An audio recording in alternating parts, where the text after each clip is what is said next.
What are the goals for you as middleweight champion? Yeah, well, when you say achieving goals that I said I wanted to, and in my whole career leading up, even before the UFC, I believe you have an ultimate goal, which is that's your driving factor. Because if you set your goals to getting to the UFC or being a UFC champion, and you reach that, what's next? So this 2024, like you said, has been a massive year for me, but 2025 is going to be so much more.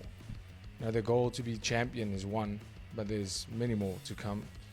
Defending this title, taking over the division, and I'm still quite a bit away from actually dominating the division and in a place where there is no competition left.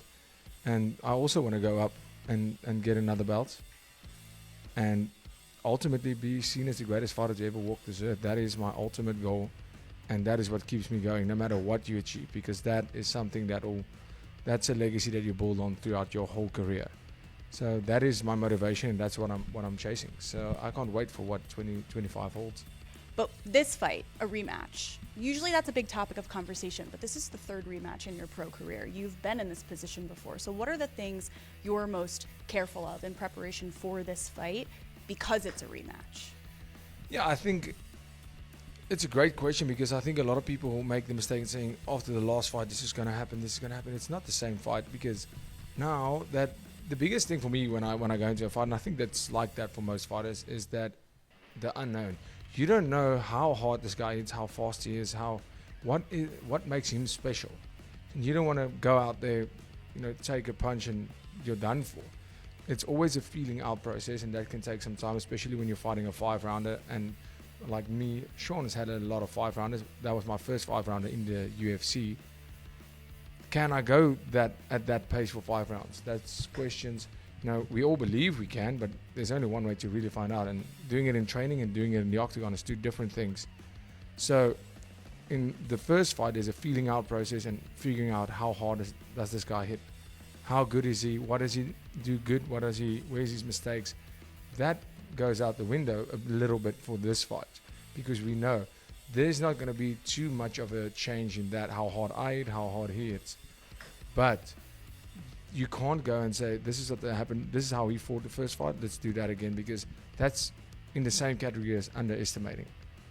He has felt what I can do, I've felt what he can do, and now we've made that adjustments to go and say, I can do this better now, this is how I'm going to beat him, this is how I'm going to finish him and win this fight again. And he did the same thing. So it comes down to not necessarily just looking at the first fight and then creating your game plan around that, but looking at myself, developing everything that I did, because I did enough to win the last fight for sure. And this fight, I want to do exactly that, just better. Because it's MMA. I want to show my complete skill. If need be, I have to take this fight to the ground, doing that better, being able to. Last time I couldn't keep him on the ground. If I get into the ground, can I keep him there this time? And if not, just with striking, being better, catching him more often from the beginning of the fight rather than waiting, missing a lot of shots, because he's defensively a very, very good fighter. He's an incredible fighter, and he's tough with that. So just landing a shot here and there is not going to necessarily make the fight help me to get that finish. I'm going to need to look for it and start pushing that pace from early on, because now I know I can do it for 5 rounds. You brought up hunting the finish, which 4 of your last 5 wins have come by way of finish. The sole decision was the split in Toronto against Sean. You hinted a little bit toward the answer to this question already, but what one thing, if you had to attribute one thing to the reason you couldn't finish Sean Strickland, what would it be? He was just too good. It wasn't for a lack of trying. You could see that. I was throwing everything I had.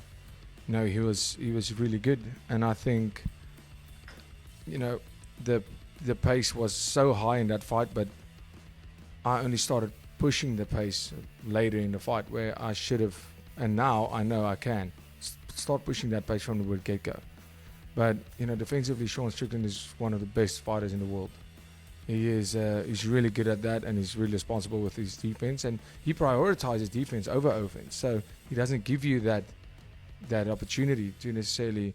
He's willing to jab and teep his way to a decision victory, and it's up to you to go and make it a dogfight, because other than that, you're not just going to catch him clean, because he's always riding the punches and prioritizing that defense. Sure, he's focused on so many things, but the fact that he chose to talk about the scorecards from a fight 13 months ago, what does that tell you as you're preparing for a rematch against someone about where their head's at in this?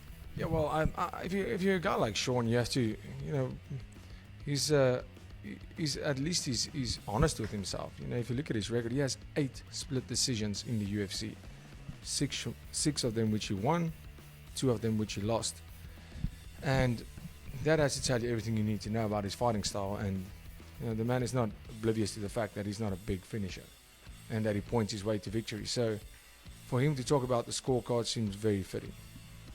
So far as champion, how do you think you've had an impact on the fighters who are now reaching toward a fight with you, the champion, and how have you raised the bar? Yeah, I think, well, the first good thing about it was I made friends out of Izzy and Whitaker, which is great, doing my part for the community. And then, of course, I think as soon as, Izzy, when Israel Adesanya was at the top of the division, it was almost, he was at the top and he lapped the division. He was so great at that stage. He was brilliant. So, and then you had Whitaker as the gatekeeper to the champion, not of the division. And nobody could beat those two. Nobody could beat Whitaker. People would fight Adesanya because if they fought Whitaker first, he would beat them, and nobody else would ever fight Adesanya. Now the division has opened up, and it's, with me at the top, everybody goes, there's a new guy at the top, I think I can beat this guy. And there's been a change of guard in a sense in the middleweight division. It's very exciting.